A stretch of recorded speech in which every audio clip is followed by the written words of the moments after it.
we're going to talk about the Las Vegas Grand Prix. Excuse me, the Caesars Palace Grand Prix, because the Las Vegas Grand Prix is coming up this year, but we're going back to the 1980s. We're talking about heat exhaustion. We're talking about parking lots. We're talking about Nelson Piquet. Get ready for some Caesars Palace action. Welcome to Turn 1, a Formula One podcast.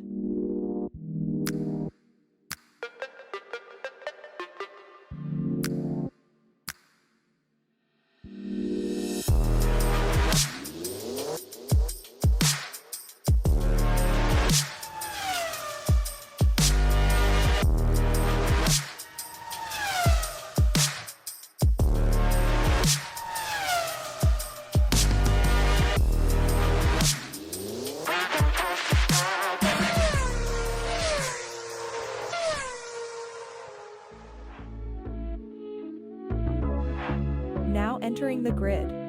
Here are your hosts, Thomas and Jeremiah. Welcome back to Turn 1. We're your hosts, Thomas and Jeremiah. Like I mentioned in the open, this is going to be a quick episode about the Caesars Palace Grand Prix. A lot of people called it the Vegas Grand Prix. It was also rotating in as the United States Grand Prix, so it went by many names. But this happened in 1981 and 1982. And we're considering this a disaster race. And on the surface, you kind of look at it, and the races kind of went off without a lot of issues. Two of them happened, which was more than some other United States races, looking at you, Dallas. And so you're like, okay, well, how was it a disaster? And then you start reading about it, and you start seeing the heat. You look at the track itself, and it's not a good look, which we'll get into the track layout. You look at the races weren't super competitive, yet they had huge implications on the driver standings in 81 and 82. And then you get into the whole drivers passing out and they didn't want to be there. It just wasn't a good race. And so as we approach the 2023 Las Vegas Grand Prix, which is a little bit better planned, I think, than this one was, we thought this would be a good time to take y'all back to the 80s. Where do you want to start, Jeremiah, with the old Caesars Palace Grand Prix? I kind of want to start with the track layout. It's just hilarious. Picture if you went and you found a dinosaur imprint, like where they step into the ground and you see their track, and it's just three toes, and that's it. I mean, it's quite literally that. I mean, it's a disaster in terms of a layout. It looks like a go-kart track and an indoor go-kart track. It doesn't even look like a nice one. Could it be the first baseball glove ever made?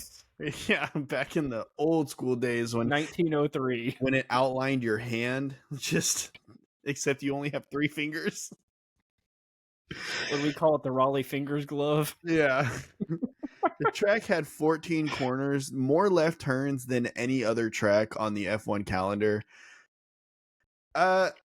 It's in the parking lot, and not even like the front parking lot. It's behind the Caesars Palace Hotel in Las Vegas. And if you're looking at the scenery of this thing, yes, it's fresh tarmac, so it does look good in terms of that. It's not like the Dallas Grand Prix where it was ripping up in sections, but it's just nothing but sand surrounding it everywhere. And the walls, which granted, safety standards weren't up to code per se for how they are today back then. So I understand that section of it. But the track itself, it's very bland, very boring. The scenery's very boring. I get it, you're in a desert, but dress it up a little bit. So before we get into how they actually raced on this layout and how that ended up being poor, I want to touch on scenery like Jeremiah's getting at, because I've covered it so many times in our short podcast history, how much atmosphere means to me in an F1 race, because that's really what made me a fan of F1. Obviously watching Drive to Survive, but when you see the orange smoke at the Red Bull Ring or Circuit Zandvoort, when you see them ripping through the hills at Spa, that brings you into the sport. There's the tracks today like Bahrain, which is out in the desert, but at least they trick it up with the lights and the graphics. So like whenever they do like a zoomed out shot of the track, like they do painted graphics on the track or they do CGI graphics. I don't know how they do, but they make it look somewhat nice.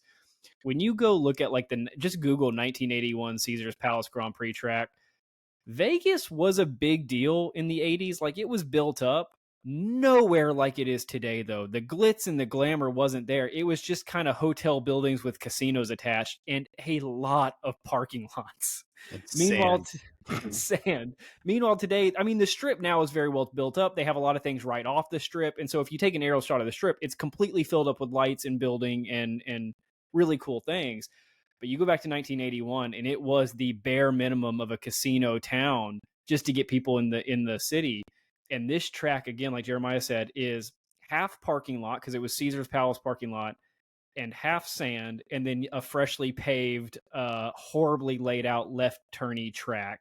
And it just, I can't imagine on TV this had any significant draw. We watched the Dallas Grand Prix, right? Very similar. Dallas was essentially held in a parking lot at Fair Park in Dallas. There was nothing to look at off of the track. It was concrete barriers and parking lots. And you're thinking to yourself when you're watching it, who in the world decided to have a race here?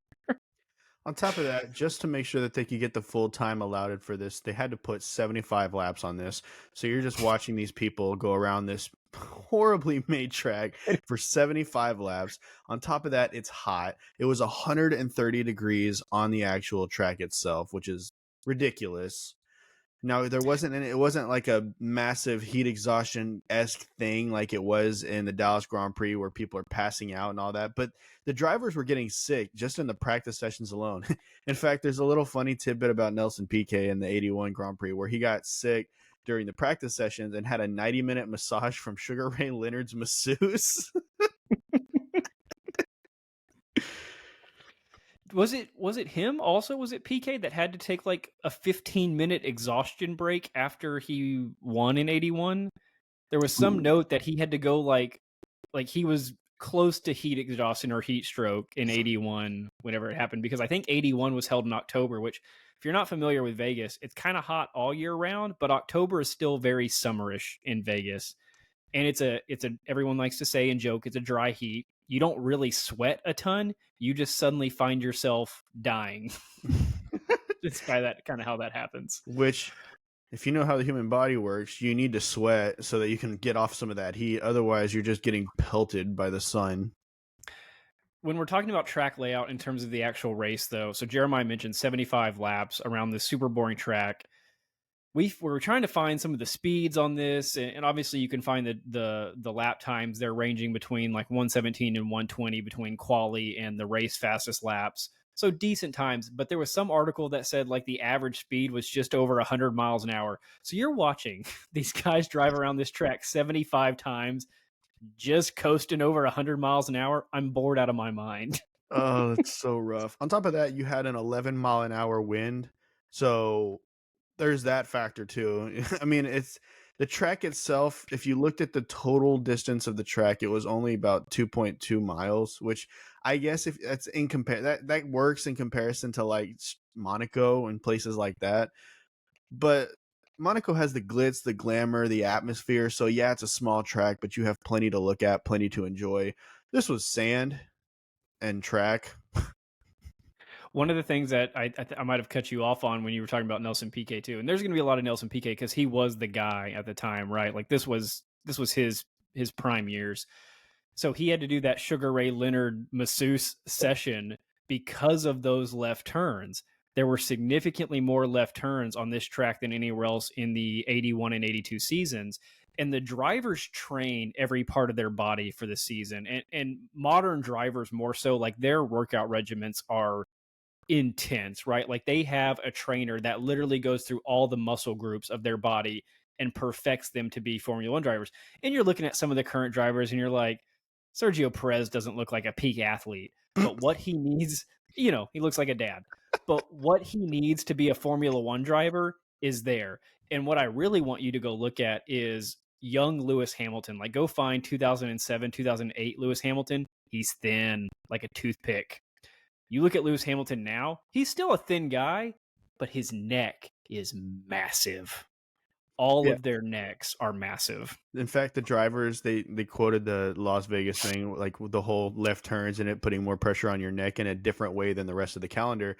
They called it the Las Vegas neck. I thought that was a little funny quote in there. I wanted to make sure that was in here. But they weren't prepared. And whenever you do something like this, we refer back to the '84 Dallas Grand Prix with the heat and the track conditions. Like, the drivers rebelled because they saw it as an unsafe opportunity. They train all day, every day, all year for these events. And when you throw them a curveball like this, that they're supposed to now drive at 150 miles an hour, risking their lives at, and they're not prepared for it, it makes them start questioning the organization. It makes them start questioning their car setup. It makes them start questioning their own skills. And when you have a driver with the skill level of Nelson Piquet that goes out there and says, I almost can't race at this track because it's putting too much strain on my neck, somebody didn't do something right in the testing of this track layout. And maybe they didn't have enough time before the season started to prepare that. There was a note that I saw where this track was originally made as a temporary track, and they were making plans for a grander Las Vegas Grand Prix that never ended up happening. So maybe the drivers just thought, oh, we'll get through these 2 years and then we'll have an actual track. But just crazy how that ended up playing out. We talked about how big this track played in the championship. The standings going into these World Drivers Championships were pretty crazy. So if you're looking at the 1981 Caesars Palace Grand Prix, we had a difference of 1 point between the top two guys, with Nelson Piquet being the second guy, and I don't want to pronounce his last name wrong here, the Argentinian Carlos Reutemann, I think it is. Reutemann, maybe. Yeah, Reutemann or Reutemann, one of the two. Reutemann had 49 points, with Nelson Piquet having 48. So going into this race, Reutemann got on pole position. So all he really needed to do was hold on, and if anything, just make sure that he finished ahead of Nelson Piquet to make sure that he sealed the deal in this. This entire thing, first of all, right off the jump, I mean right off the line, he immediately loses 5 places, drops 5 spots, and never recovers. He just goes down from there, finishing in 8th place. So Nelson Piquet really had this thing locked in as long as he could finish ahead of Carlos, which he does. He comes in 4th, sealing the World Drivers' Championship on this go-kart track. We'll talk about the 1982 Grand Prix and kind of the ramifications of this one as well. Keke Rosberg had this. He was already at 42 points, and we had John Watson at 32 points. So he had a long way to go if he was going to be able to do anything here. But if Watson could win the race and Keke Rosberg was in 7th or lower, then Watson could have won this whole dang thing, making Keke no longer the World Drivers' Championship, even though he had a 9-point lead. Keep in mind the point structure was different back then, so you didn't have 1 through 10. I want to say it was only 1 through 8 that got points. I could be wrong on that, and they were very minimal points. 1 through 6, okay, and they were very minimal points. It was almost like our sprint today, where it's a little bit different, but basically starting in 6, you go 1 point, 2 point, 3, 4, 6, 9. So if you get first, you're getting 9. If you get third, you're getting 4. That's a really big jump when there's only 9 points up for grab every week. Yes. And if you're looking at qualifying for the 82, Keke Rosberg started in 6th and John Watson started in 9th. So he had a long way to go if he was going to win this race, and Keke only had to get in 6th, which he was, or 5th, I'm sorry. 5th is where he had to end up if he wanted to seal the deal. He started in 6th, so he didn't really have a lot that he had to do, and he just had to get one more position. That was it. John Watson came out swinging in this event, which I thought was pretty cool. He goes from 9th, finishing in 2nd place, and I watched the race, so I got to see all these overtakes. First of all, the track is terrible for overtaking. It's too narrow. You can't build up enough speed, so you're really dive bombing corners here. And that's exactly what John Watson did. It was kind of exciting to see, and the announcers kept coming on, and it was, oh, John Watson continuing to do what nobody else can. And I was like, that's pretty cool. But he goes from 9th place on the grid all the way up to 2nd, and you're starting to think, oh man, he has a chance to do this. Not exactly, because Keke Rosberg finishes in 5th after multiple DNFs. In fact, we'll get into that next. First of all, let me finish this thought. Keke Rosberg wins the 1982 World Drivers' Championship, and I hate that both 81 and 82 championship came down to this race because it's a terrible track, terrible race, terrible atmosphere, whatever. Regardless, though, I wanted to talk about the DNFs in these two races because that's part of the whole idea of this being a disaster race and why we classify it that way. There was 10 people that retired in 1982. Now they had one person that couldn't even start. They had a couple or two or three people actually that couldn't even start, and they had some disqualifications. 1981, it was just as bad. If you're looking at the actual race itself, they had 10 retirements, one disqualification, and I mean that's ridiculous. You're looking at this, and it's electrical accident, engine, suspension, throttle, just car parts breaking everywhere on this track. And I want to say that it had something to do with the fact that all of this had, like we talked about, more left turns than any other track on the calendar, so you're putting a different type of pressure on these cars that they're not used to. Okay, a lot of good information. I do want to go back through some of it. One of the notes while you're giving your race reports, I was looking through the retirements of the DNF because you mentioned 10 DNFs for 1982, which there were 10 retirements, and then a no contest, which is weird. But then you had you had a lot of did not starts and did not qualify, but 2 did not starts that have a recorded lap of 0. And so I'm clicking on these guys trying to figure out what happened. Patrick Tambay, it says the reason for his did not start is driver unfit, and I can't find anything that says why he was unfit to race. And I really want to know why they just looked at him and they were like, "You ain't getting out there, kid. It's not your day." It's just the eye test back then because they didn't have all the mechanics. So this one guy just going, "You're not cutting it." And he raced for Ferrari. Like, that's a big deal. One of the other things that I love is Jeremiah's reading through some of the names of these, especially if you look at the championship standings. 1982, you've got Keke Rosberg, you've got John Watson, Alain Prost, Niki Lauda. This was one of those. I feel really weird saying this. This was one of the golden ages of Formula One. You look at 81 where you have Piquet as well and Prost, of course. Why'd they make them race in such horrible places? Yeah, they also went to Detroit, which was also terrible. Went to Detroit. They went to Dallas. It was bad. So a couple of the other things. Jeremiah mentioned watching the 81 and 82 Grand Prix and how there were no overtaking opportunities. If you go and read articles on this race, there's a couple of articles out there that talk about how the Las Vegas Grand Prix track was primed for overtaking opportunities. Don't believe any of that garbage. This was a terrible track for overtaking, and I'll explain it. I'll walk you through the turns. So again, there's 14 turns, but really I would only classify 2 of them as overtaking opportunities, maybe 3. The 2 I would say are 1 and 14 because you come out of high speed zones into a turn, which means you can get a slipstream. They didn't have DRS back then, so your only hope was to get a slipstream, get a little bit of speed on somebody, whip around them, and dive bomb a corner. Maybe turn 3 if you could get some speed going into that one as well. But after turn 1, you get into the little back and forth baseball glove finger section that spans all the way until turn 11. And you don't, because of the size of the track, it was pretty compact in that parking lot. It's not a big track. You can't build up any speed. Your only hope of getting overtakes is to dangerously dive bomb or run off the track. Luckily, with it being a sand pit, they had a ton of runoff areas. But really, the only way to mess yourself up is exactly what Carlos Rutman did from his pole position in 1981, which was if you get a bad jump off the line and then you get into that little baseball glove finger section between turn 1 and 11 and you don't have the right line, you're suddenly going to be getting overtaken by all the people that do have the right line. And let's go back to the Sao Paulo Grand Prix in 2023, right?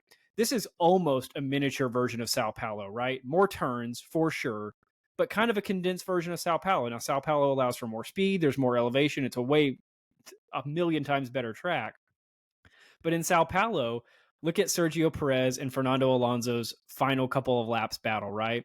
Sergio passes Alonso at turn 1 on the penultimate lap.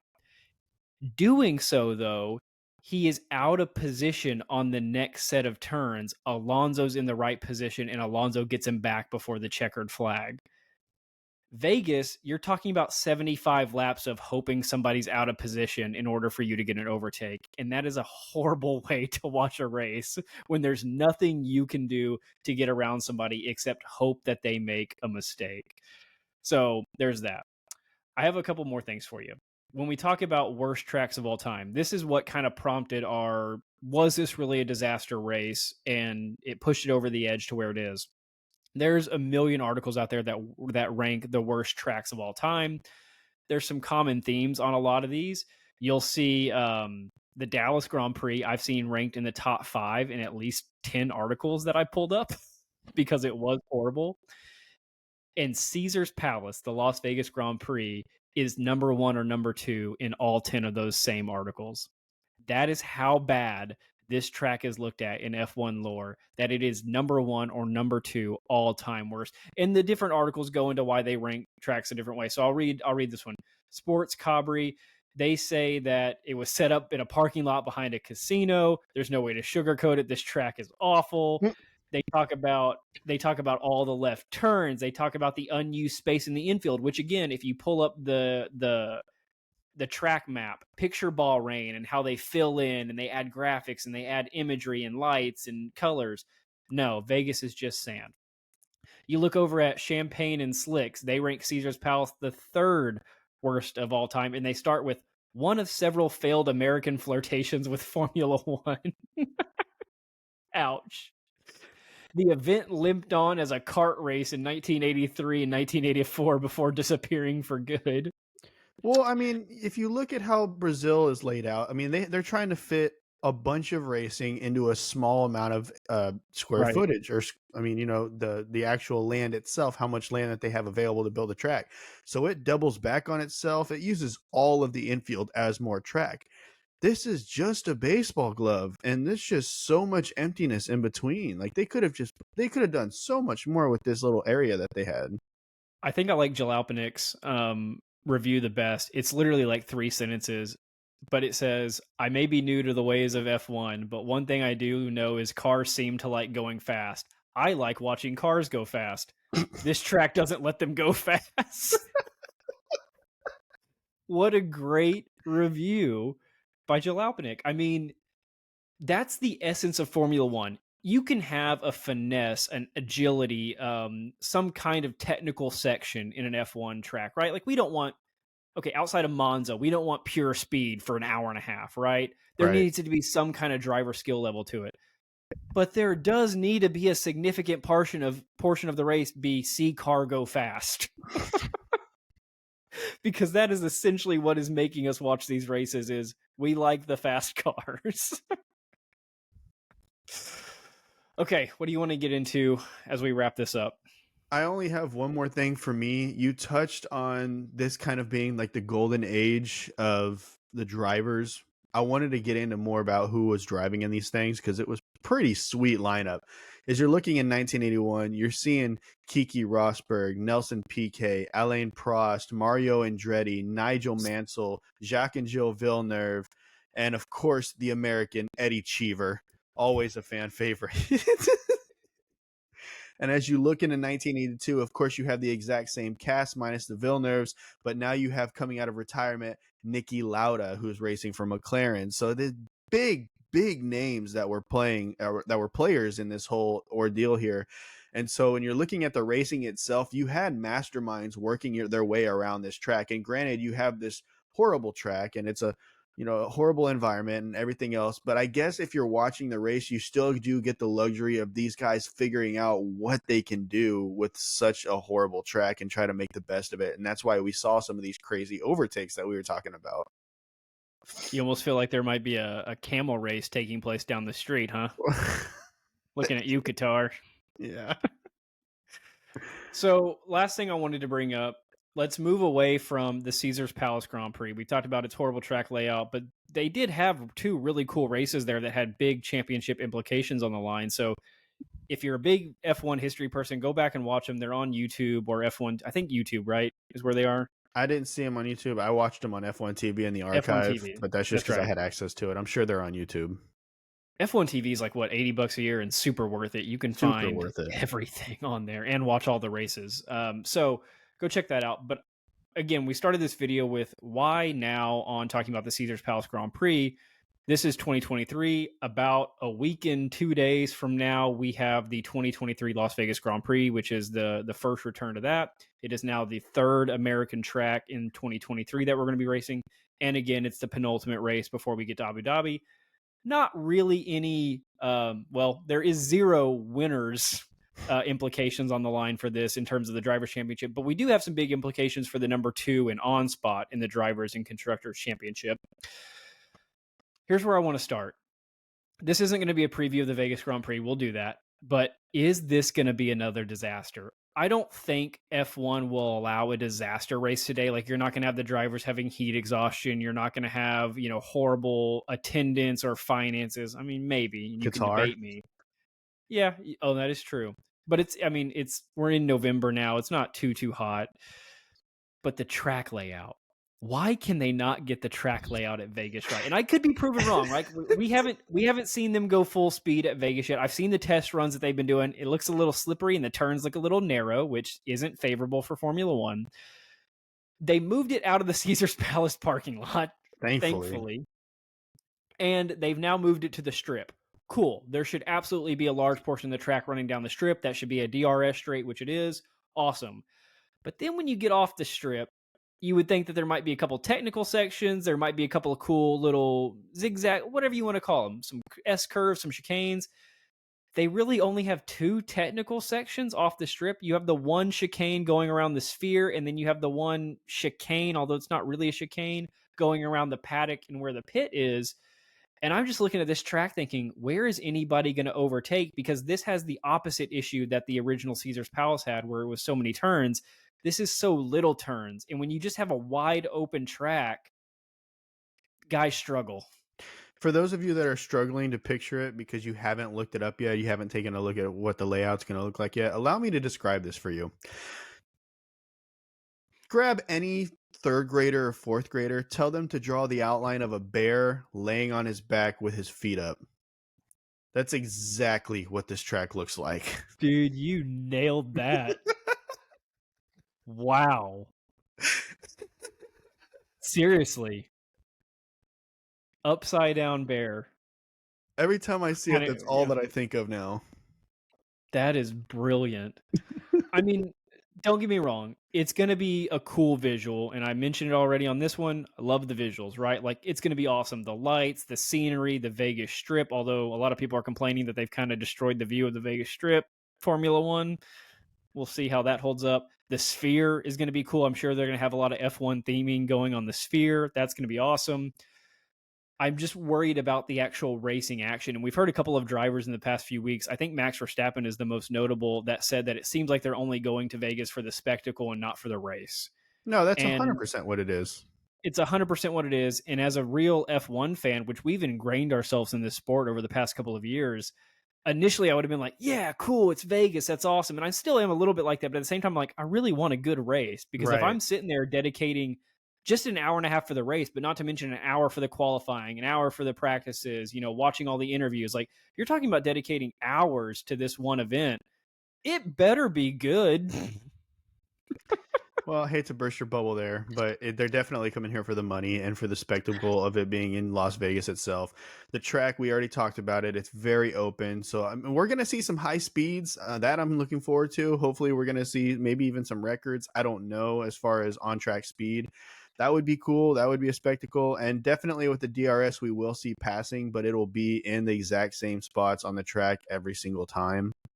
So you have that. It's going to be that one turn, and I can't...